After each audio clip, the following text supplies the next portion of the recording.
We're going to be discussing Green Island Ficus, Pest and Diseases, on this edition of the DIY Pest Control Podcast. Welcome to the DIY Pest Control Podcast, where you get the best info for those who want to perform their own pest control. The DIY Pest Control Podcast is brought to you by Nature Pest. Nature Pest has been providing the finest in commercial and residential integrated pest management for structural, lawns, trees, shrubs, and mosquitoes with better control and less contamination at an affordable price. For more info, visit us at naturepest.com. Hey, welcome. Welcome back to another edition of the DIY Pest Control Podcast. I am your host, Frank Hernandez, certified pest control operator and certified horticultural specialist here in South Florida. And one of the things that we're seeing is the large plantings of Green Island Ficus all over because of the, it's a low ground cover shrub that you can put. It can be a tree. It can grow and in the garden. And a lot of people are using it as hedges, as low ground covers, low little hedges. But it does have its potential pest problems, and it does have some limitations. One of the things that we're finding is that people are putting Green Island Ficus in certain places, and they're thriving, and in other places they're not. They tend to be thriving in places where they don't have a lot of direct sunlight. In more of a partial sun, partial shade area, they're doing better. One of the things, I got a study in here that was done in Japan on Green Island Ficus and the amount of direct heat that plant can handle in the leaf, and a lot of it is causing what is known as the yellowing of the leaf, and we're trying to figure out why, and it seems all to indicate to very high direct sunlight, which calls golden leaves lack heat stable, which is known as a DRA. It's a very long term, and so let's just it's in the notes. There's a link to it that you can check it out and take a look at that. But that's one of the things is that people saying, well, it has pest, well, it has a disease. We're still finding that it tends to be that extreme amount of heat and light that it's being sensitive to, because we have them planted in areas where they're in full sun and areas that are in partial shade, and the ones in partial shade look a lot better. So it's one of those things. Now, it does get scale insect, very, very little tiny scale insect on the back of the leaf that you need to look for, because it does get the scale insect. And one of the best methods to controlling scale insects is either going to be going with a natural spray to break the life cycle of that insect. And what you got to understand about scale, and scale insects have waxy covering over them. So very few insecticides are actually going to penetrate the scale's body. You have to get them when they're most vulnerable. And when they're most vulnerable is when they're molting. They go through a stage called molting, and they lose the exoskeleton. They're kind of a little flat body, and they'll change and create through a process of a chemical called chitin, which is what they use to create their exoskeleton. And they go through, but they have to leave that old shell and go into a new one and create that new one in order to be able to grow. And that's when they're most vulnerable. So really, an insecticide program, it doesn't matter whether you're using a synthetic insecticide or you're using a natural. It's based on that life cycle and based on that knowledge that you're going to be able to get control. So what does that mean? That means that you'll have to spray it once and then come back in about 4 or 5 days, spray it again. Come back in another 4 or 5 days, 7 days, and spray it again. Until you break that life cycle of that pest to kill it completely. Because if you just do one application, and with any product, and you go and buy an over-the-counter product, or you'll buy a professional product, or you'll buy a natural product, and you sprayed it, and you're saying, well, it didn't get control. Well, that's because your understanding and your expectation of what that pesticide would do on that insect is incorrect. It's not where the product failed, is that the process failed.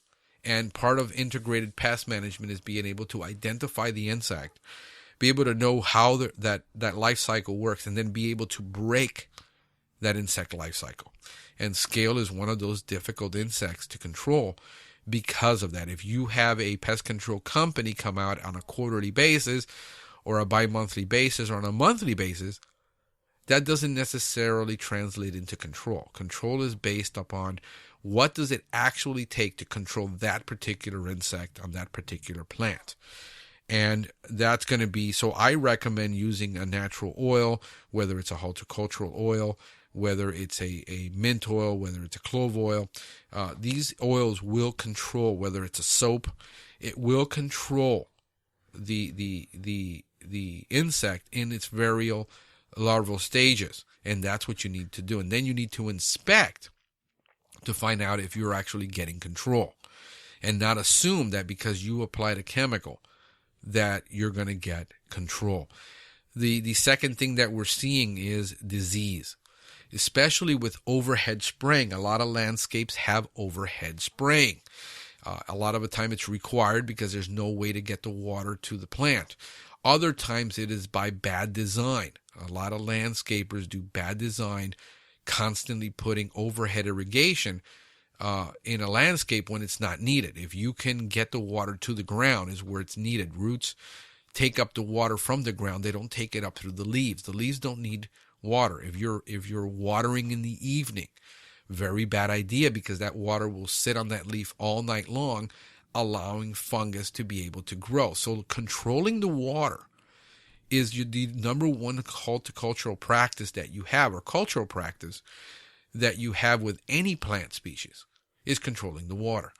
And that is one thing that's in your control, that you actually have control over. You can't control rain, but you can control how much irrigation, where and when, and how that irrigation is done. And anthracnose disease is what gets those spots, those lesions on the leaves.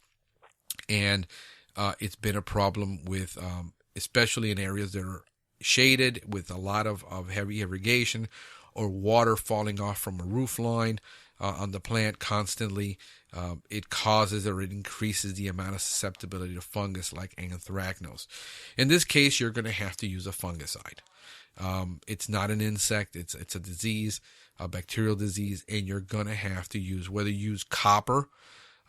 And by the way, the issue with using organics versus using synthetics is misunderstood many times with people. People think that because you apply an organic product, the product is safe. There is no such thing as a safe pest control product. It's going to have some type of effect, whether on the environment, on you, on a pet, on a person who might be allergic to it. So there is no 100% safe pest control. What it does is these products are less toxic to the environment. They're not necessarily less toxic to people. And that is the major misunderstanding about green products and going with a copper fungicide versus a synthetic. A copper is a heavy metal. And heavy metals in the soil, heavy metals in your body aren't good. So you always have to use all the recommended pest control precautions, like using pest control equipment, the personal protection equipment, following the label directions on these. Because a product is OMRI listed, because the product is organic, it doesn't necessarily mean it's safe, and it doesn't necessarily mean you can put it in an environment. You can use copper fungicide on foliar spray for plants, but you're not allowed to use it on lawns. So understanding that label and understanding where you can apply it, how you can apply it, is going to be the key. Second, no matter what you do, you have to know what fungal problem you're dealing with and how that fungus behaves so that you can actually get control. And you might need to come back and make a second application in 7 to 10 days, depending on the label restriction, to the site so that you can get control. We're getting good results with oxystrobin products like Heritage, applying it. The nice thing about these modern fungicides versus using older fungicides like Daconil is that Daconil is probably a 50-year-old product. So you're using a very old product that was created, a long time ago, and it doesn't have the safer attributes of newer products like oxystrobin. These are products that you apply in very little quantities, very low amount of pounds of active ingredient in the soil. So they are much better for the environment than the older products. The problem is the older products are sold over the counter. They're available readily anywhere. And the reason that they're so cheap is because, of course, they're a 40, 50-year-old product that you can use. That, the product was paid off 40, 50 years ago, the research and development. It no longer has a patent. Anybody can copy it. And basically you're getting an old product in a rebranded label. And that is a major concern with homeowners doing their own pest controls. They don't know what they're applying. They're just buying a product. It says it controls 100 plus, diseases, 100 plus pets. It's sold over the counter, so therefore it must be safe. Not necessarily. You got to read about what these products do in the environment. And our concern is always, how are we going to protect people, property, pets, and the planet? And we have to try to protect everyone, and using the lowest toxic product, using the lowest toxic method, using the least amount of exposure, being responsible. If there's no disease, why would you apply a fungus control to try to prevent it? It's like trying to take antibiotics just in case you might ever get an infection. You're going to develop a resistance. And using those products constantly for no apparent reason, just so you can prevent it, is really not a good idea. So in the case of Green Island ficus, is also an invasive. So if you plant it in a landscape as a small little hedge, understand that those stems are going to get thick.